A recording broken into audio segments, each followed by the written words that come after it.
a spring in your step. There is a twinkle in your eye. I can throw a rhyme down for you real quick. Yes, they call me Thrill. They say that I'm the man. You disagree, how could you? Let me make you understand. Should we bring her on the show? Can anybody find me? And there she is. Fresh as some bread, pulled right from the oven. When you feel rejected, you get some my loving. Take on me. She looks wonderful. Mom looks amazing. Somebody to. Okay, more bugger off now. I've got to show it to you. Like that? Joseph Jaffe, ladies and gentlemen. You just made the new intro of the show. You know, I forget where I heard this or from whom I heard it, but it's a saying that goes something like this: simple, but not oversimplified; complex, but not overcomplicated. It's a mantra to live by, and certainly one that helps us make sense from the noise, to find order in the chaos. What I like about it is the nuance, the color, the richness, the depth, that in some respects speaks to the law of and versus or, as in it's never black and white, but rather one of the 256 shades of gray in between. Instead of a binary outcome, it's rather a combination or mixture between friction and frictionless, between perfect and imperfect. What do I mean by that? Let me explain. Let's start with the first one: simplicity, clarity, seeing things cleanly and clearly without dumbing it down to the point where it loses its meaning altogether. There are many simple things in life. Truth should be, but often finds itself in muddy waters. What about customer service, the golden rule, treating people the way that they'd want to be, the way you'd want to be treated in return? Well, that's about as simple as you get. What about the customer is always right? Now, that's a little bit more nuanced. And if we approach it too literally, we are oversimplifying it to a fault. The customer is not always right. Now let's look at complexity. Complexity is part of life. It is the motherboard of the first Macintosh that Steve Jobs initially rejected because it was too ugly. Perhaps that's why Apple products are so elegant, so user-friendly, so uncomplicated. Like the first iPod: stop, play, pause, rewind, fast forward. That was it. Let's strive towards finding the perfect, or perhaps I should say imperfect balance or mix between inalienable truths and much needed discourse without creating a lose-lose situation, such as mask or no mask, or stalemate, such as saving the economy versus saving lives. Simple, right? But not oversimplified. Well, now it's time to bring on my guest, Geoff Cottrill, former head of marketing of the world. Now, I said to you that I would explain exactly why, and I'm going to do that right now. So, Geoff Cottrill is the former head of marketing for the Coca-Cola company in North America, the Coca-Cola company. He's the former president of Mullen Lowe. He's the former general manager and chief marketing officer at Converse. He's the former head of marketing for the entertainment business at Starbucks. And formerly he worked as most great marketers at Procter & Gamble. He has served as the chair of the Grammy Foundation. He served as an advisor to the Yale Center for Consumer Insights, the Institute for Contemporary Art, and is a former board member of Kimpton Hotels. Geoff is a keynote speaker, and he's had appearances at Harvard Business School, Yale Business School, Bentley College, and Boston College, helping groom the next wave and generation of leaders emerge. And currently, he serves as an advisor for 4 music and tech startups in the US. Please join me in welcoming Mr. Geoff Cottrill. Welcome. Hey, thanks. It's good to be here. How are you? So now, yeah, I mean, that's why I said you're the former head of marketing of the world, because those brands are just, I mean, they're the creme de la creme. They really are. And you had I mean, you weren't a spectator. You were part of the leadership teams, certainly in marketing, but in some cases across the board. And Converse is a huge success story. Oh, well, thank you. I've been extremely fortunate, and in some cases pretty lucky, to have had the roles and jobs and worked on the teams that I've worked on in my career. I'm blessed. I really am. So let me press you on something. You mentioned a word that I love so much, which is luck.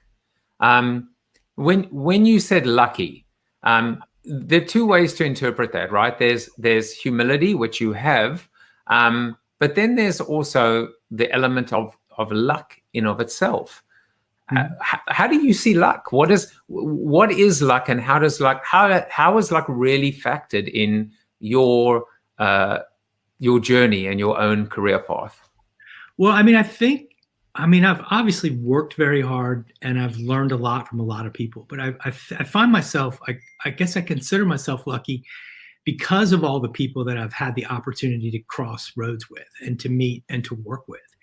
And each one of them has given me something that I've carried along with me. So, it's not luck like I, got, just boom, it all happened luckily, but I just feel like there's been a tremendous amount of luck and just along the way. Well, I love that answer, because you were able to separate and say, just let's be clear. I worked hard, I deserve what I got because I earned it, because I worked hard. But the luck you associated with the people around you. Yes. And that, I think, speaks to, I mean, I think we were talking about it in the virtual green room. And you were just talking about your how much love you have for the brand, for Coke in particular. And the people that you were surrounded with. And that David Ogilvy quote, right? If you surround yourself with people that are bigger and better than you, you end up with a company, or in a company of giants.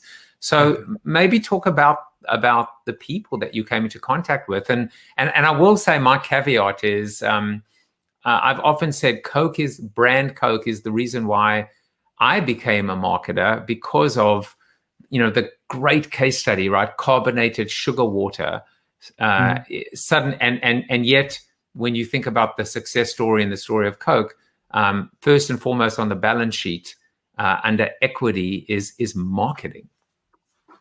Yeah. So, I don't know if you know this, but I worked for Coke 2 times. I went to work for Coke after I left P&G in the mid 90s. And was there for about 9 years. I left and went and did a bunch of other things with Converse and Starbucks and Mullen. But I came back to Coke about 2.5 years ago. And so I love the place. It is in my blood. I'm probably Diet Coke's #1 consumer in the world. And it's remarkable how many ridiculously smart people and ridiculously talented people there are everywhere you look at Coke. You can be in an average meeting and look around the table and think there's not a lot of weak links in this room. And I was blessed because you're surrounded by people like that make you better every single day. You need to be on your game and ready to go every single day when you're there. And I love the place. I leave there with nothing but my heart filled with good things for them. And I think that also speaks to your the reference to luck, which is that every life experience, every moment in time, every interaction or transaction is something that builds you and builds you up and is part of your portfolio. And sometimes it's good and sometimes it's bad. I don't know if you know this about me, but I started out my career as a marketer working for Nando's Chicken Land. And I know Coke knows Nando's very well. And I still to this day say that I have peri-peri coursing through my blood, through my veins, because it just makes an indelible impression upon you, and it informs you, and it actually it creates the marketer that you become. Yeah. I mean, I was really fortunate when I got to Coke after leaving P&G. I was at P&G for 11 years. I got to Coke and I worked for a man named Steve Koonin, who is now the CEO of the Atlanta Hawks. He's the most brilliant, creative, eccentric person I'd ever met in my life. I came from P&G. I was overwhelmingly intimidated by everything. And he just took me and pushed me and taught me how to think, and really not just how to mechanically market, but to actually how to think about connecting and interacting with consumers. So I was like, I got, somebody hit me on the side of the head, and I just kind of woke up, and then my life just changed dramatically as a result of, my time with Steve. And then it just kept going. Every place I went, every job I had, I met new people that taught me more things that helped me along. So that's why I spend a lot of time trying to help startup companies and, mentor young marketers whenever I can, just because I've been given so much, and I feel like, I should do the same. I also see this amazing point to call out, which is the power of an individual and the importance of leadership. And obviously there are so many parallels with what's going on in the world right now, and certainly in terms of running the country and running companies, quite frankly. But it shows you the power of a mentor and how one person can make a difference. I heard a quote earlier today, which is, you don't leave a company, you leave a boss. Yeah, no question. And that's amazing to think of, how one individual can mold a person and make them, and another person can break them and be a separation from a company that you might have so much loyalty to. Same applies Definitely. in leadership in the world. No question about it. And I think it's all in your own mindset and how you deal with it. I've had plenty of really bad bosses, but I've learned so much from those bad bosses. I remember getting just really screamed at one day early on when I moved to Atlanta in the 90s by someone very senior at the company. And I remember thinking to myself, someday I'm going to be you, but I'm not going to act like you when I'm you. And so I remember that like it was yesterday, but it was a valuable lesson in terms of like, okay, you're a horrible leader right now, but I'm learning how not to be by just observing you. So it makes me actually think of and I will try. In fact, no, I won't try. I won't mention whom. But when I wrote my first book, Life After the 30-Second Spot, I was going to dedicate it to one of my bosses, and it was going to be something like, to this person, every single thing you told me and every single thing you've taught me, I've done the opposite, and that is the secret of my success. Thank you. Nope. And then I was told, you can't do that because it's too bitter. And I was like, but I'm not coming from a bitter place. I'm actually, I genuinely want to thank them because they helped I could push off against them. And they, sometimes if you want to figure out who you want to be, it's hard, but it's much easier to figure out who you don't want to be. No question. And then the more you experience that, you find you're like, I don't want to be like that. I don't want to be like that. I don't want to be like that. And then there are a few things left, and you're like, well, that's exactly what I'm going to be. I'm going to try my best to be these things. And, I've succeeded and failed on a daily basis in my life, but it's the people that I've worked with that I'm the most grateful for. It's not the campaigns and projects and stuff that I've done that I've gotten, credit for. It's really the people that I've been able to work with and get to know and have taught me, and that I've been able to teach as well. Let's actually talk a little bit about that for 1 second, but about campaigns, because I know the first sign of delusion is to start quoting yourself. So I'll just say, I once read in a book by someone, marketing is not a campaign, it's a commitment. And I think the real powerful ideas, to quote Victor Hugo, right? There's nothing as powerful as an idea whose time has come, transcended this idea of a start date and an end date. What is one of these? We won't use campaigns. We'll talk about the word ideas or commitments or movements in a way that you've worked on in your life that you are most proud of? Oh, I know there's so many. I know there's so yeah, many. no, that's such a great question. I think that I'm the most proud of what the team that I worked on at Converse did. We were 100-year-old heritage basketball brand trying to reinvent ourselves. We were, in focus groups with consumers, trying to tell people that we were 100 years old and wanted to get them excited about it. And we had a teenager in one of the focus groups say, "Hey, if you keep telling me how old you are, I'm just going to think you're old." And that was a moment for us where we were like, okay, it's time to move. It's time to change. It's time to reposition and go a different way. So we repositioned the brand against self-expression and creativity. We looked at musicians, voices that had not been heard, up-and-coming musicians, unsigned artists. We looked at them as our core consumers, not as somebody we could borrow equity or cool from. And we served them. We asked them what we could do to help them, what we could do to help them with their music, and how we could be a good brand for them. And they told us, we need help. We need a recording studio. We need a place to rehearse. So we built 3 recording studios around the world, and we recorded with over 3,000 artists. And we were part of a movement of people. And we became the second largest brand on Facebook behind Coca-Cola, at the time. And it was when Facebook was really the only social media that mattered.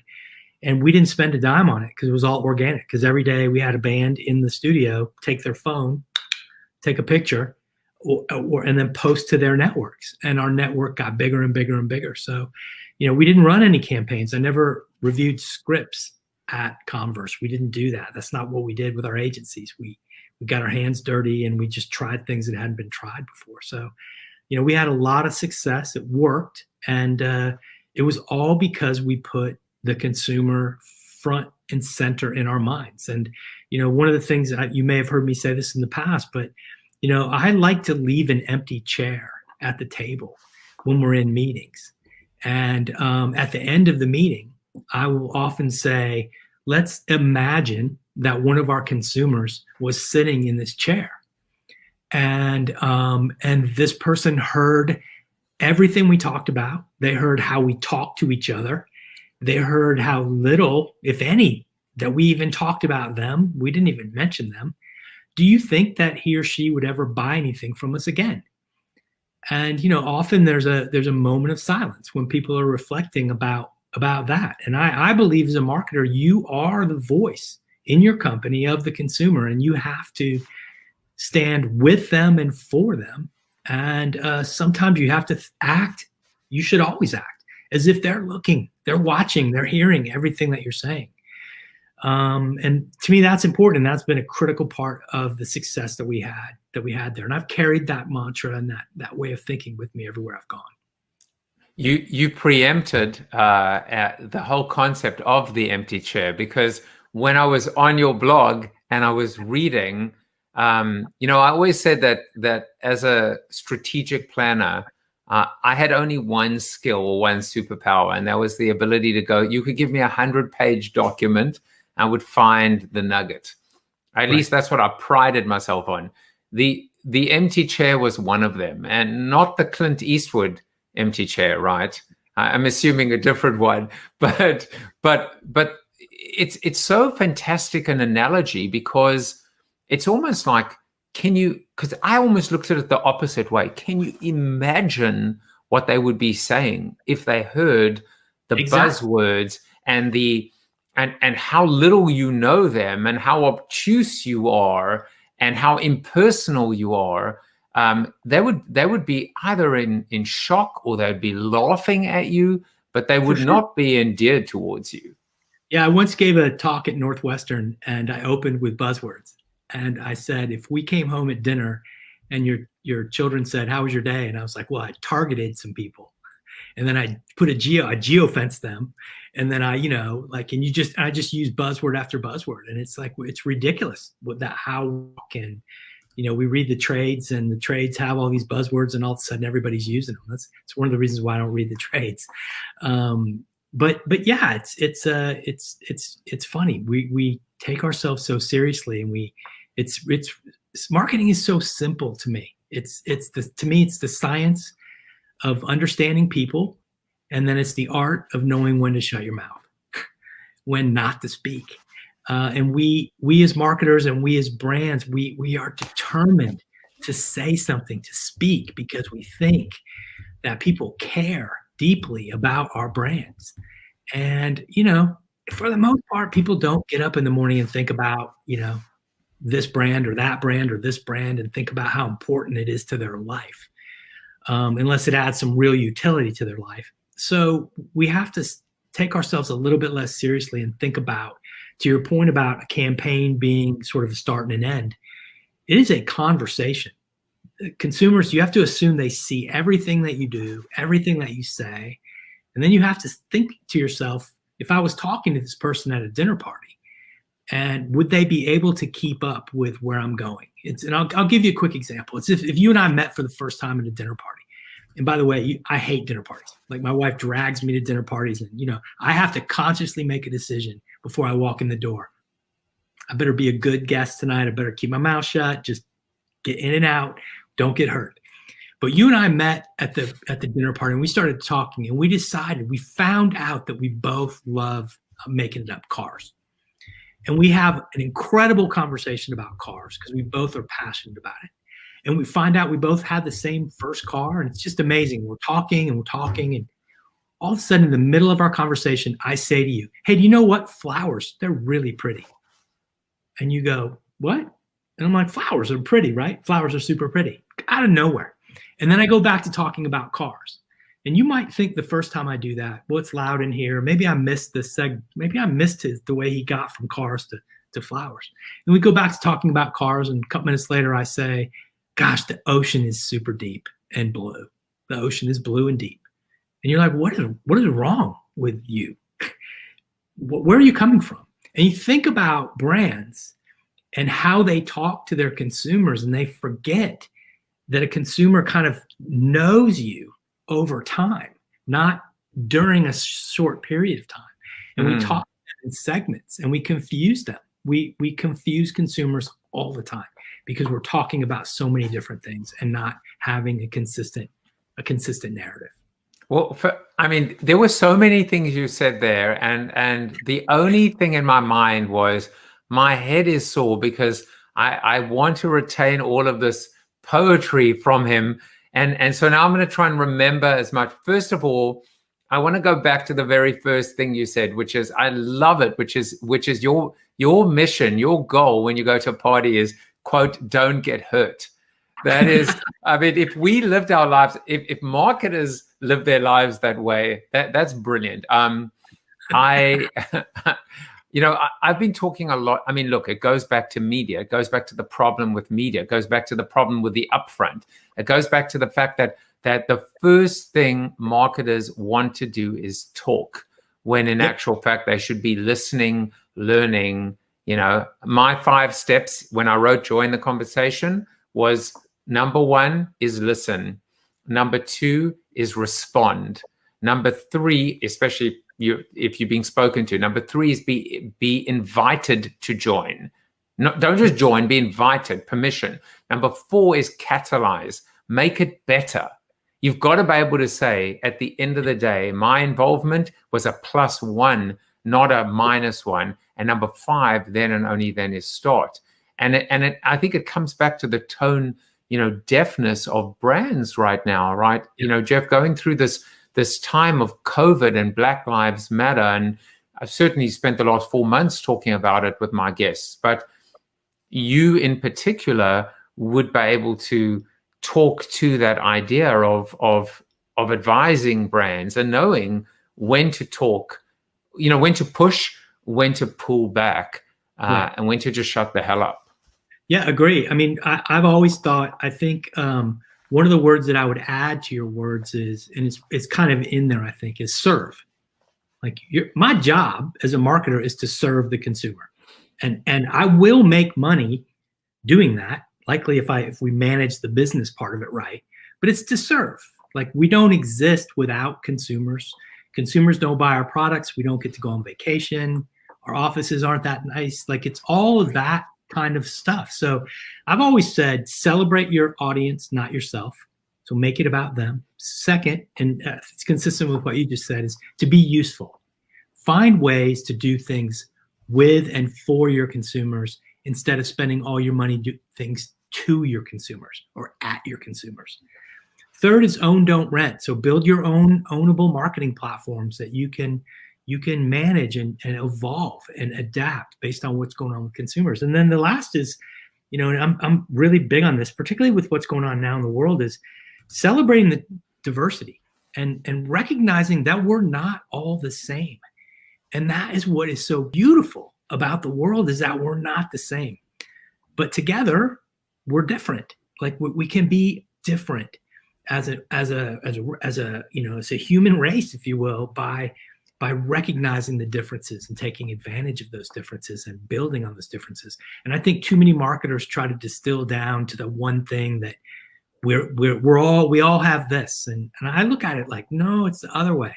It's, we don't all have this. We all have different things. And that combined can be a really powerful. Yeah. But again, it's also what you know, brand Coke did exceptionally well, which is, you know, the diversity of you know, of the iconic you know, hilltop commercial was exactly that. Before there were even the feeling or the need to have the minute you even think about a quota, you've already lost the initiative and lost the authenticity.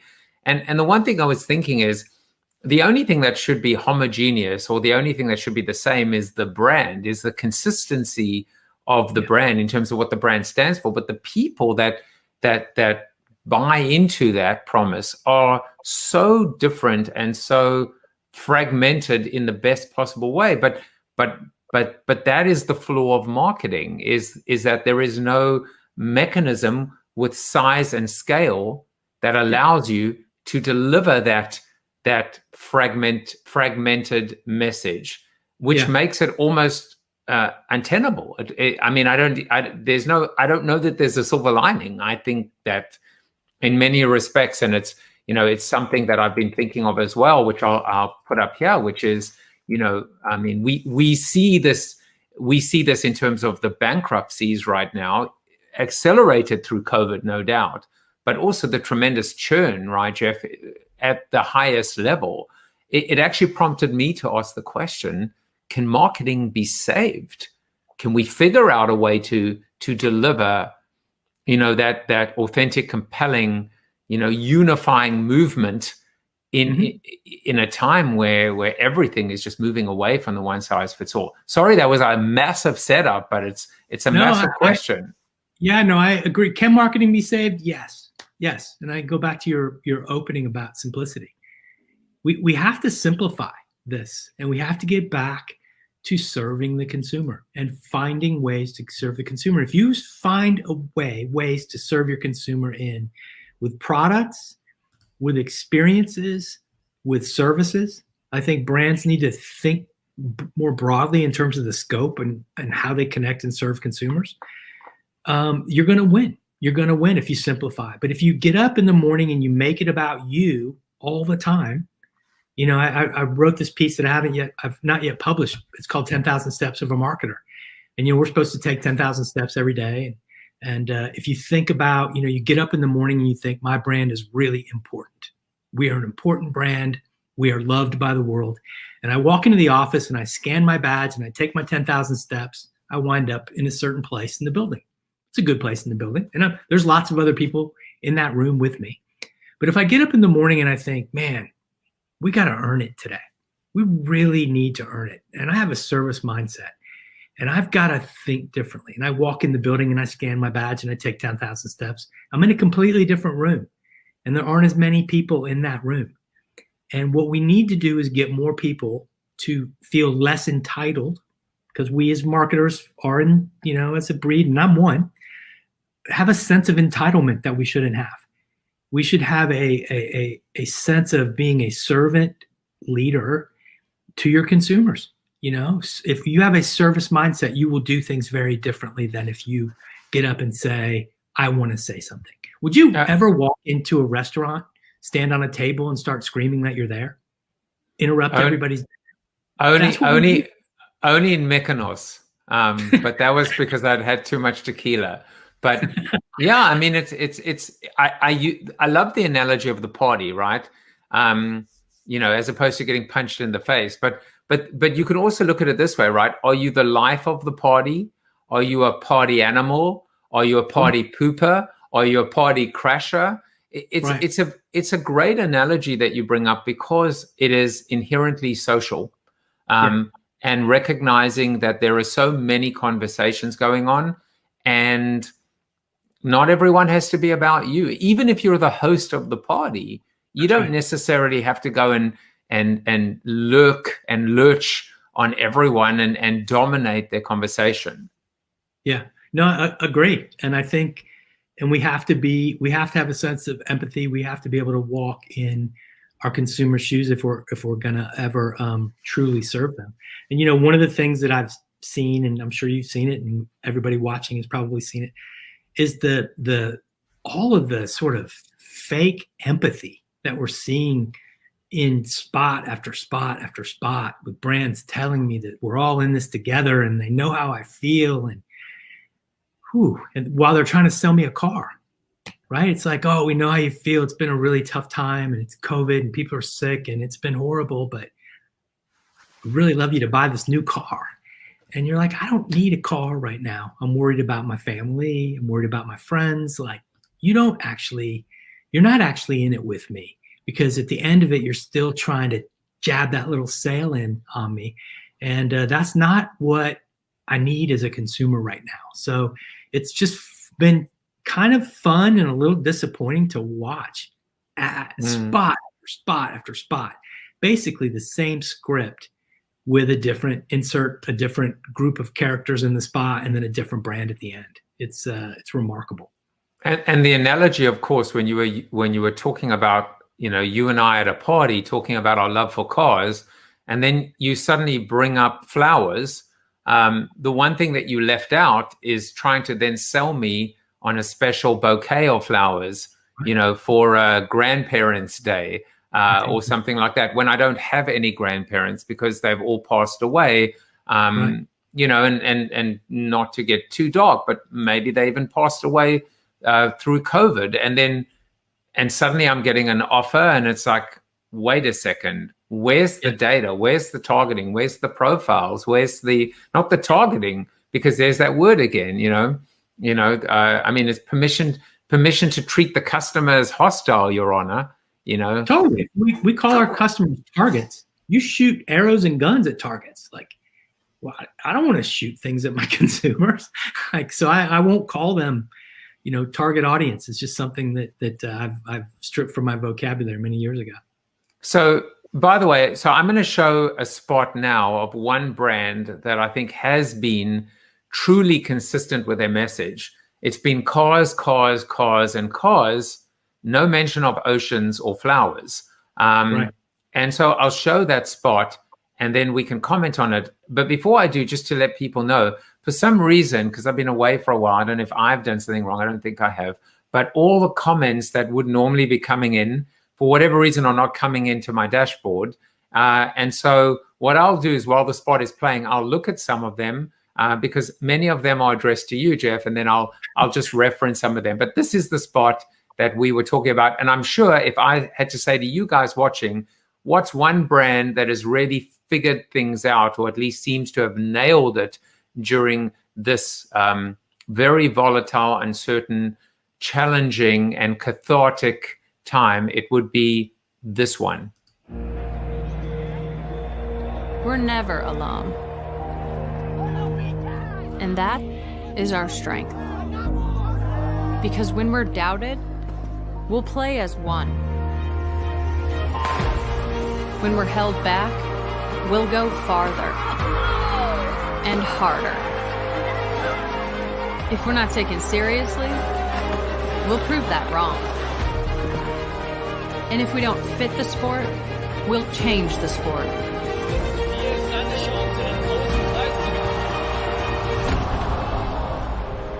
We know things won't always go our way. And the world's sporting events are postponed or cancelled. But whatever it is, we'll find a way. And when things aren't fair, we'll come together for change. We have a responsibility to make this world a better place. And no matter how bad it gets, we will always come back stronger. Because nothing can stop what we can do together.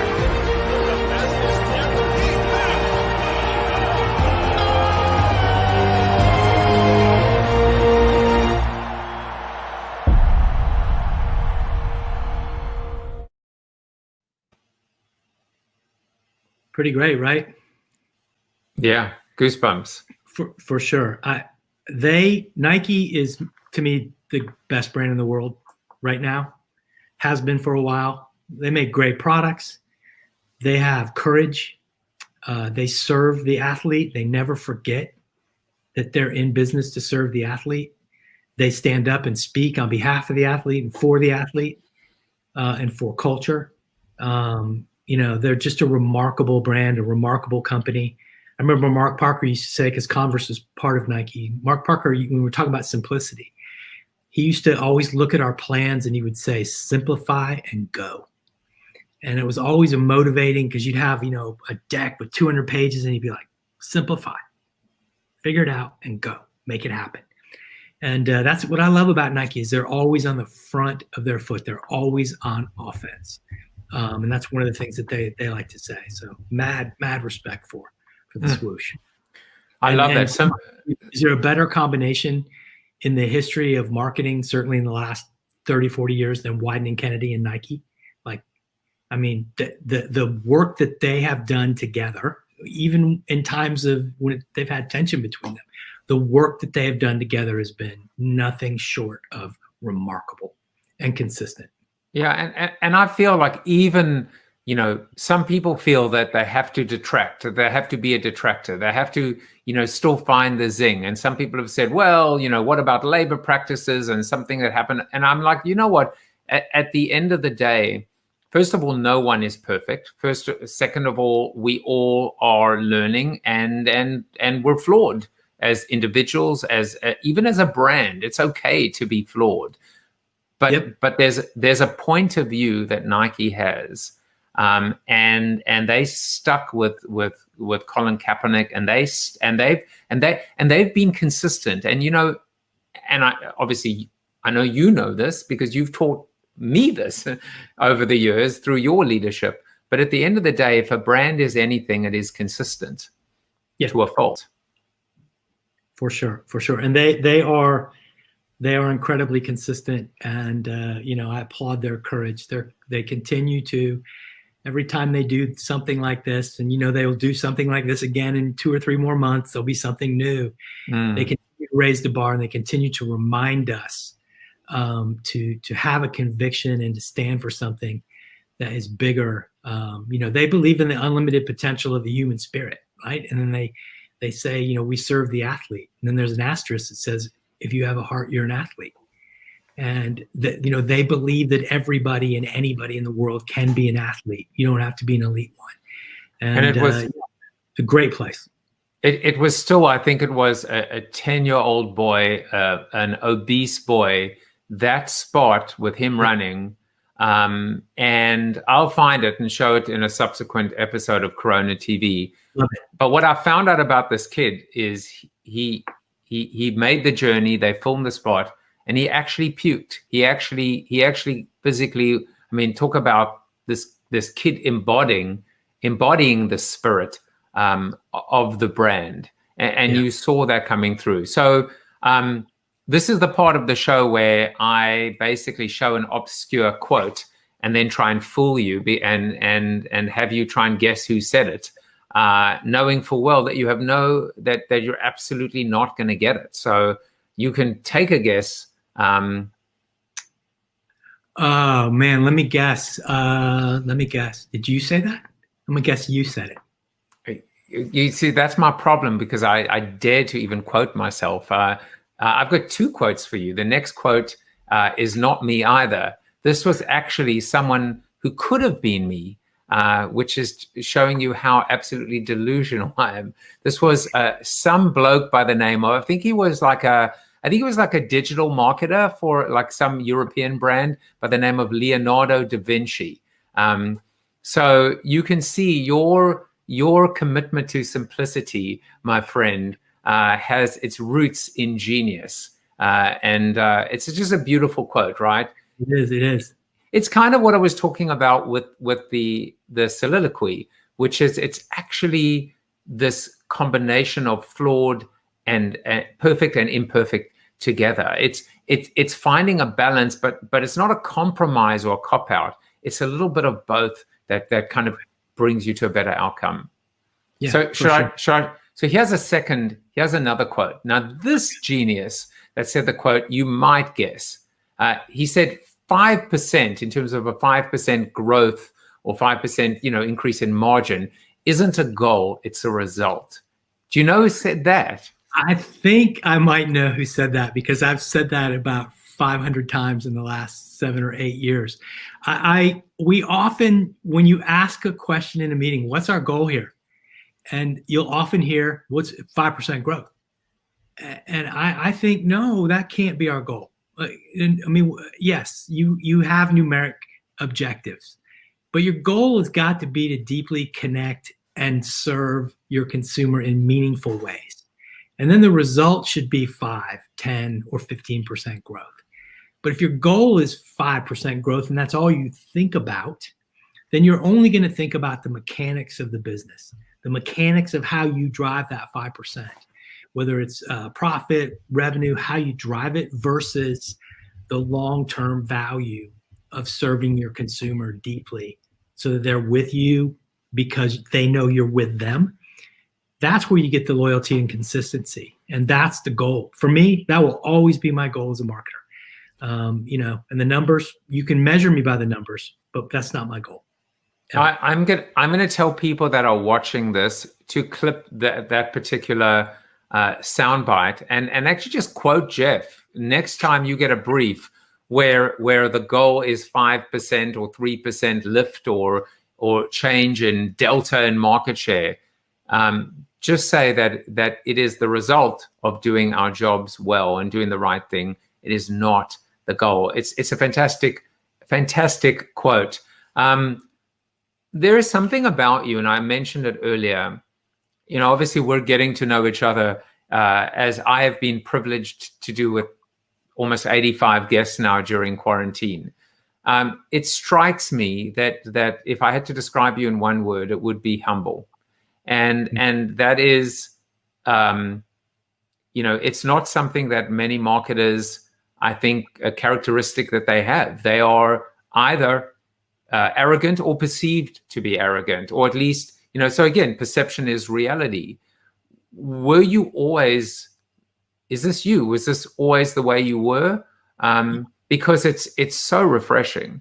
Oh, I appreciate that. I think I have great parents. My parents taught me to be humble, to never get too big. I have an amazing wife and 2 wonderful daughters who constantly remind me to keep my feet on the ground. And I have a lot to be grateful for. I'm a public school kid from Tampa, Florida. I went to a state university. I didn't go to a fancy private Ivy League college, and I've scrapped and worked my way through life. And my parents always told me to be good to people, be nice to people, and have a good, positive attitude. And that's what's gotten me along. And there are highs and lows when you're a marketer. You become a CMO, you're going to get fired, and you need to know that. And I embraced it. And humbly then served the role and served my team and served consumers. And as a result, we've had some wonderful things happen along the way. But what do I have to be arrogant about? Nothing. Well, and as I said to you, it is so refreshing. And if there's, if the shortest distance, what do they say? The shortest distance between 2 points is a straight line. The straight line, the red thread, is be good, be nice, be generous, be humble, be grateful, serve and protect, a different kind of serve and protect. Fund the marketer, protect the brand, serve the customer. Maybe that should be the mantra of marketing. And by doing that, we wouldn't get our budgets cut and defunded. We would in fact get funded. But I want to just call out a few people that have commented, etc., because I don't know why the comments are working, but I'm just going to do this the manual way. Michael Duda, you saw this comment, and he basically, I guess read it to you. He said he has tremendous respect for you. He said you've taken an intelligent approach to marketing with the right amount of, I don't give a, I'm going to go with shit, but it could be another 4-letter asterisk. And he said, if you are offended, but not in my target audience in a good way. But he said, what brands do you respect? Who's out there doing impressive stuff? And whether or not there's enough moxie in the profession these days? That's a couple different questions. So, I mean, the brands that I think are doing choose one. Choose one or all. I mean, I've already said Nike. I think the Black Lives Matter movement has been an incredibly inspiring movement. And I hope that continues, and I'm doing everything I can to support that. And then, do we have enough moxie? I think that's our problem. Sometimes we have too much moxie. Sometimes we just are so entitled, and we think we're so important.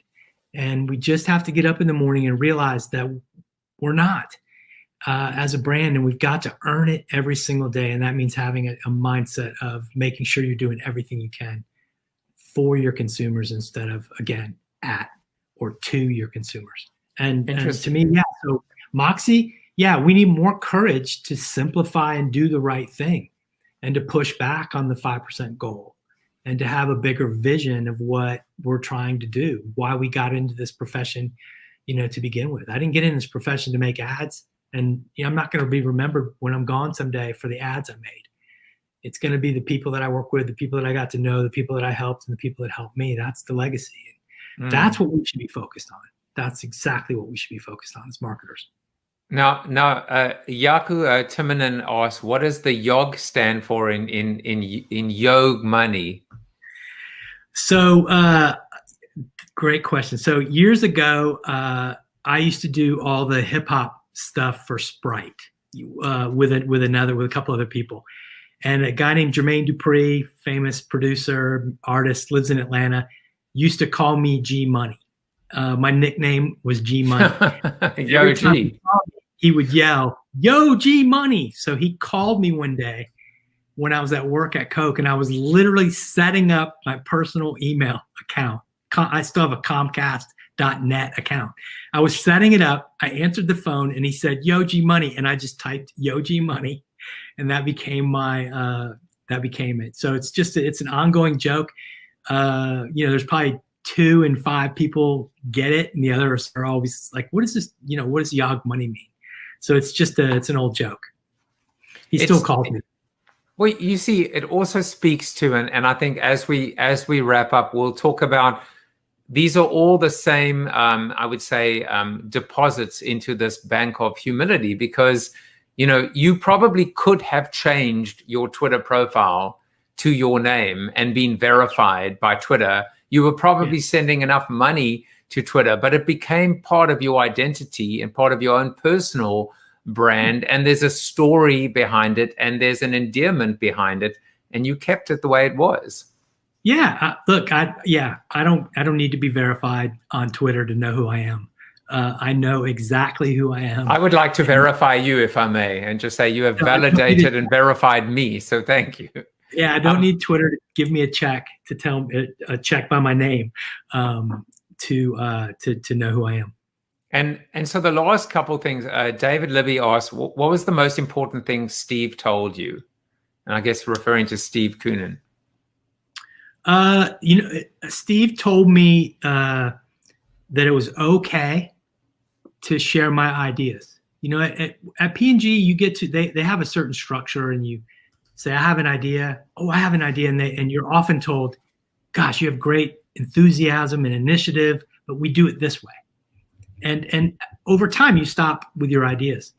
You don't share them because it's a very structured machine, and they're great. And I'm, again, grateful that I had time there. But Steve taught me to let go of some of that and to think about like doing things that were bigger and more meaningful. And he said to me one day, quick story. I was in a meeting my second week at Coke. It was Sprite NBA meeting. I sat there, didn't say a word, sat on my hands, watched 15 people in the room. Meeting ended at 11 o'clock. We were walking out of the room. I said to Steve, "Hey, have you ever thought about this?" And he looked at me and said, "What? What'd you say?" And I'm like, "I have an idea. Did you think about this?" And he said, Were you not just in that meeting?" And I was like, I was. And he stopped everybody and he brought him back into the conference room. And he said, "Hey, you guys met the new guy. He just came from P&G. He didn't talk a lot." He gave me an idea in the hall, which was funny because he sat here for an hour and didn't say a word. "Now, Geoff, I want you to tell me what your idea is. And before you do, I want you to also realize that you didn't contribute in the last meeting. And then now all these people in this room are going to be late to their next meeting. And it's because you didn't speak up. So here's what I want you to do. I don't want you to do that again." And it was one of those moments where I felt like, oh gosh, I'm an idiot. But oh my gosh, you just gave me permission to speak. And the expectation was to always show up and contribute and participate. So, I have so many things to be grateful for Steve Koonin. I mean, he has been one of the, if not the most influential person in my professional career. He's just, and he continues to be a mentor. When I reach out to him, we chat, we text, once or twice a week. Great guy. Please tell him that he is, not only is he welcome to come on Corona TV, but I would be honored and humbled if he would come on, if you ever make that introduction, okay. if I earn it. So yeah, he's a great man. We're gonna end. Normally I would break the ice with some fun facts about my guests, but in this case, I decided we would close with these fun facts. And I'm glad we did, because it actually speaks to the humility and also life experiences. And so the first one is that you were actually at Live Aid. And I don't know if you can spot yourself. This was before Peloton, before the 20 pounds. This is not Where's Waldo. This is Where's Cottrell. But what an experience that must have been to have seen Queen and Freddie Mercury, my favorite band of all time. Yeah, I was there with a friend of mine named Gordon Blitch. We just finished. We'd gone to school in Switzerland for the summer before I graduated from college. We were bumming around London. We had 2 days before we going home to Florida, and we heard about this concert. And this is pre-internet, pre-cell phones. We just heard about it at a bar. So we're like, well, we should go to Wembley tomorrow. So we went. We bummed tickets. We got tickets for like $20. And went in. We had no idea the social significance of what was going on at the time, but we were way, way, way, way back in the back on the field that day. But it was a thrill, certainly, to look back and you see all the historic meaning from that day. It was fun to be there. All right, we're going to do one more, and I think you know which one I've decided to choose, which is exactly. Once got high with Snoop Dogg. I mean, should we just wrap it up, or do you want to comment on that? Look, I met Snoop. We had an incredible day hanging out, a couple hours hanging out together. I don't really get high. I don't really, I don't do drugs. I don't smoke. But he asked me if I wanted to, and it was one of those moments where I was like, Snoop Dogg just asked me to do this, so yeah, I did it, and unlike President Clinton, I inhaled, and it was a fun afternoon. So life experiences, and you don't need to comment on the third one. I only brought it back at the end because you used to, I love this because not only your role and your involvement in music today, I just see all the threads, which I didn't before. Obviously, the connection with the brand. But the fact is, you used to sell soda at concerts so that you could actually attend them. And I think it spoke, now I see it, right? It speaks to work ethic, and it speaks to also just that this is the right kind of moxie that said, you know, at a time when maybe you couldn't have afforded to, you did this. It was a means to an end, but it was an honest day's work. And look at how it benefited you with all the work and incredible, I would say, groundbreaking work you've done with entertainment and music in your life. Yeah, thanks. That was fun. Yeah, 13 years old, Tampa, Led Zeppelin, Pink Floyd, lots of great bands. It was fun. Make $200 in 1976. It's a lot of money. Put in your pocket, climb up in the stands and watch the band, and then with one of my friends, and then get a ride home. That was fun. Well, I asked Geoff what he wanted to promote, and you know, and I will use the word one final time. With the utmost humility, he said, nothing. I don't have anything to promote. If anything, what you have done is you have served, and you've serviced this entire community by demonstrating, I think, to us that there is at least one good guy left, and I'm talking to him. And I just want to thank you for spending time with me. And also, we're going to go to the after show for a few minutes. And if you want to ask a question or connect with Geoff, you can do that in person. But Geoff, thank you. It's been an absolute pleasure and a privilege to spend time with you today. The privilege and the pleasure has been all mine. It's honored to have been asked, and really enjoyed the conversation, and looking forward to continuing our friendship and our conversation. Thank you for watching the show about hope, positivity, optimism, and if there's time left over, a little bit of marketing with your host, multiple author, and global keynote speaker, Joseph Jaffe. If you like the show, tell a friend or two. Please subscribe to the show, and if you want to get inside news, previews of upcoming guests, and much more, visit josephjaffe.com/subscribe to sign up for the show's newsletter. And despite the best ministrations of your wife, you still look ugly.